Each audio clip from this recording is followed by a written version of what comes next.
वक्त आने पर दिखा देंगे तुझे ए आसमां, हम अभी से क्या बताएं क्या हमारे दिल में। पंडित राम प्रसाद बिस्मिल जी ने ये पंक्तियां स्वतंत्रता संग्राम के दौरान लिखी थी कि जब भी वक्त आएगा हम बता देंगे कि देश के लिए क्या क्या कर सकते हैं। वक्त आया और वे देश के लिए फांसी पर चढ़ गए, लेकिन आज बिस्मिल जी से माफी लेकर मुझे ये पंक्तियां किसी अन्य संदर्भ में प्रयोग करनी पड़ रही है। उन लोगों के लिए जिन्होंने वक्त आने पर अपनी औकात दिखा दी। ये वक्त था देश के साथ खड़े रहने का, आतंकवाद के साथ मुकाबला करने का, लेकिन इन लोगों ने बताया कि अगर भविष्य में कभी युद्ध जैसी स्थितियां बनी तो ये कौन सा पक्ष चुनेंगे। नमस्कार, मैं अभिषेक, आप देख रहे हैं द पैम्फलेट। पहलगाम में हुए इस्लामिक आतंकवादी हमले के बाद हमारे देश से ही निकली प्रतिक्रियाओं में से 3 घटनाएं आपको बताता हूँ। पहली तस्वीर है मुंबई, जहां विरोध तो पहलगाम हमले का हो रहा था, लेकिन इसमें पाकिस्तान प्रेम कैसे फूट फूट कर निकल रहा था ये तब सामने आया जब टाइम्स नाउ भारत के एक रिपोर्टर ने लोगों से सवाल पूछने शुरू किए। आप ये वीडियो देखिए।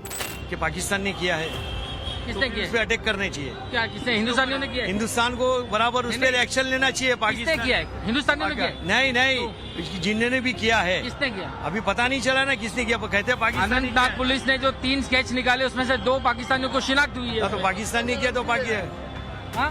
डायरेक्ट पाकिस्तान का नाम क्यों ले रहे हाँ? हो? जो किया है उसका तहकीकात आपका करो। पाकिस्तान का प्रेम है क्या? नहीं, प्रेम नहीं है। तो फिर जो किया उसका तहकीकात करो। पुलिस ने जो 3 स्केच निकाली है उसमें से 2 पाकिस्तानियों की शिनाख्त हुई है। तो पकड़ो ना जाके उनको, किनको? जिनको पकड़ो जो किए तो क्या सबको पब्लिक क्यों हैरान करते? तो देख लीजिए, पूछा जा रहा है कि पाकिस्तान के खिलाफ सबूत कहाँ है, और जब रिपोर्टर ने बताया भी तो सवालों से बचते चले गए।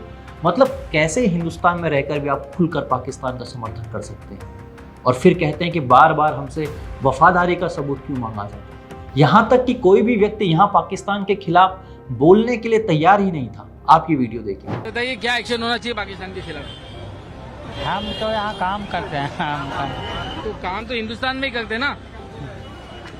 जो हमला हुआ उसका निषेध करते हैं कि नहीं करते? तो मालूम ही नहीं। अब दूसरी तस्वीर कर्नाटक से है, जहां हमले के विरोध में पाकिस्तान का झंडा सड़कों पर लगाया गया था और 2 मुस्लिम महिलाएं इसे हटाते हुए दिखी। पहले ही स्पष्ट कर दूं कि यह पाकिस्तान का झंडा था, वरना बाद में कुछ कथित फैक्ट चेकर ये आकर कह सकते हैं कि फला धर्म से जुड़ा था या फला पार्टी से जुड़ा था। गौर करने वाली बात यह है कि जब वीडियो बनाने वाले व्यक्ति ने इनका विरोध किया तो ये महिलाएं पाकिस्तान के समर्थन में उनसे बहस करती हुई दिखी। अब तीसरी घटना है उड़ीसा से। यहाँ भी पाकिस्तान और बांग्लादेश के झंडे सड़कों पर लगाए गए तो कुछ मुस्लिम लड़के इसके विरोध में आ गए। एक वीडियो में नजर आ रहा है कि स्थिति हाथापाई तक पहुंच गई। हंगामा बढ़ा तो पुलिस बल भी मौके पर पहुंचा, लेकिन फिर पुलिस पर भी हमला शुरू कर दिया गया। अब इन घटनाओं को देखकर जो सवाल या गुस्सा या चिंता मेरे मन में है, मैं जानता हूं आप दर्शक भी उससे कुछ अलग नहीं महसूस कर रहे होंगे। अरे यार, 26 लोगों की हत्या हो गई है और आप किस ईमान से पाकिस्तान का समर्थन कर रहे हो? पहले शुरू किया जाता कि आतंकवाद का कोई धर्म नहीं होता, लेकिन जब पीड़ित परिवारों की महिलाओं ने, बच्चों ने आप बीती बताई कि रिलीजन पूछकर मारा है, तो फिर शुरू हुआ कि दूसरे धर्म का भी तो एक व्यक्ति मारा गया। फिर कहा गया कि अरे देखो, स्थानीय लोगों ने भी मदद की है, सभी एक जैसे नहीं होते हैं। और धीरे धीरे अब ऐसा दिखने लगा है कि पाकिस्तान के फॉल्स फ्लैग वाले नैरेटिव को हिंदुस्तान के एक वर्ग ने भी अपना लिया है। एक गिरोह अमन शांति की बात कहकर ऐसा दिखाना चाह रहा है कि मानो युद्ध मोदी सरकार ने शुरू किया है। कुछ दिनों में सोशल मीडिया पर यह भी दिखने को मिल सकता है कि भाई कोई भी आतंकवादी मुस्लिम नहीं था, बल्कि ये सब बीजेपी IT सेल का करा धराया है। यह है इस देश के विपक्ष का इकोसिस्टम, जो भाषणों में तो ये कहता दिखेगा कि हम सरकार के साथ हैं, लेकिन अपने गिरोह से ऐसी टूल किट निकलवाएगा कि लोग मुख्य मुद्दा भूलकर किसी और मुद्दे पर बहस करते हुए देखेंगे। ये नैरेटिव गेम ही तो है, जहां बहस पाकिस्तान के इस्लामिक आतंकवाद पर होनी चाहिए थी, वहां एक समुदाय इस पर लड़ रहा है कि पाकिस्तान के झंडे क्यों लगा दिए गए।